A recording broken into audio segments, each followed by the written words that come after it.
about the Viterra sustainability program. Uh, is it only for canola, and does it provide value for farmers in your opinion? Speak to the second part of that question first. So the sustainability program, it's through ISCC. It's a accreditation program through essentially that the European industry supports. And ultimately, it is tied to canola today. The ISCC program, though, for us and probably a few others, is we are registered for all crops to be sustainable under that program. Today, the demand is canola into Europe. And does it provide value to you as a producer? It provides market access that we wouldn't have had otherwise. And I think we've all realized that with a certain situation there on canola with China, that we've had, we have to look at opportunities to diversify our portfolio a little bit. This gives us that opportunity. It ultimately opens a market that we wouldn't have access to. Unfortunately, we've seen good growth in that just simply due to lack of production in Europe and other regulatory issues that their canola rapeseed producers are facing. It's given us an opportunity to move canola out of Western Canada to that market, where otherwise we wouldn't have had. So that ultimately does support prices, because the more canola we can move, whatever destination, that will increase prices. So it is positive. Well, thanks. I'm glad to hear that there actually are some benefits to the farm in terms of market access, because the other side to the farms is cost of compliance. For us, it's always cost, reduction, restriction. So you can see how we can be sometimes suspicious of some of these codes or environmental regulations, of course.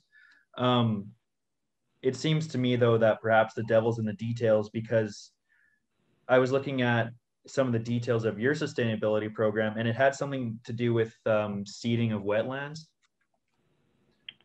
Yeah, if you're speaking to a temporary slough, for lack of better words, yeah. And you're bang on, and I'll maybe circle back to that in a bit here with my comment, but you're right, the devil is in the detail. And like, whether it's our sustainability program or it's somebody else's sustainability program scheme that they're using, or whether it's the code of practice, the devil is in the detail. And I think understanding about what makes sense when it comes to sustainability, what's logical and what is reciprocal, right? And what are the things that you guys can continuously do year in and year out that makes not just sustainable today, but long-term, right? Does it make sense? So when you look at any of the sustainability programs out there, and there's many of them, and believe me, everybody would like to have their sustainability platform be the number one and be the go-to. And it's really, unfortunately, it feels like it's becoming table stakes. And I shouldn't say unfortunately. Sustainability is going to be an expectation of the consumers. And I've been in the business now 26 years, and I've been hearing about sustainability now probably solidly for the last 10. But it just feels like it's been about the last 2 or 3 where it's really starting to get momentum and starting to shape what it could look like. And with the power of social media and some of this other thing that's going on, we're starting to see a lot of other people make a lot of noise, I guess, shift what that message should be and what sustainability should be, or whatever that case might be. So the more that we can get engaged here at an early stage and help frame that and make sure that what is in the modules is meaningful, doable, and actually, again, is repeatable. So I encourage everybody to take the time to get to the bottom of that, provide the feedback. Again, it's from my understanding, it's designed to be a voluntary code.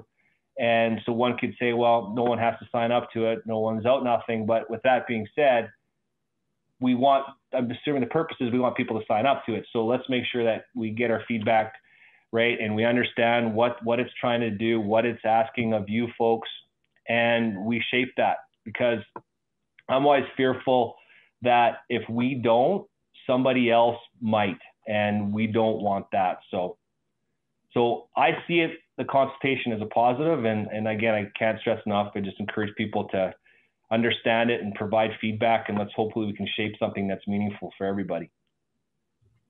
Yeah, thanks. It's great, and we need our members and our organization to be engaged in things like this and things like the code of practice that's being proposed right now. And the key for us is that it remains voluntary, similar to your sustainability program. It's voluntary, Right. which keeps it honest and it keeps it realistic, really. Yeah, it's, our program, again, it's just about providing options. It's more market access for producers, and the more market access you got, that just helps out, not just from pricing, also helps out with simple getting it to market, right? When you're all trying to force everything through one channel, I think we've all quickly learned that if that channel disappears, it's not fun for anybody. So again, you're bang on, your comment's perfect, that it's voluntary, and a lot of farmers are doing a lot of good things out there. And you know what? Let's just take advantage of what's there. So it's this little devil in the details, like we talked about, of the things that we're maybe not quite there yet, or we're unsure what it means to get there. Let's try and get those defined, and I think we'll be in good shape.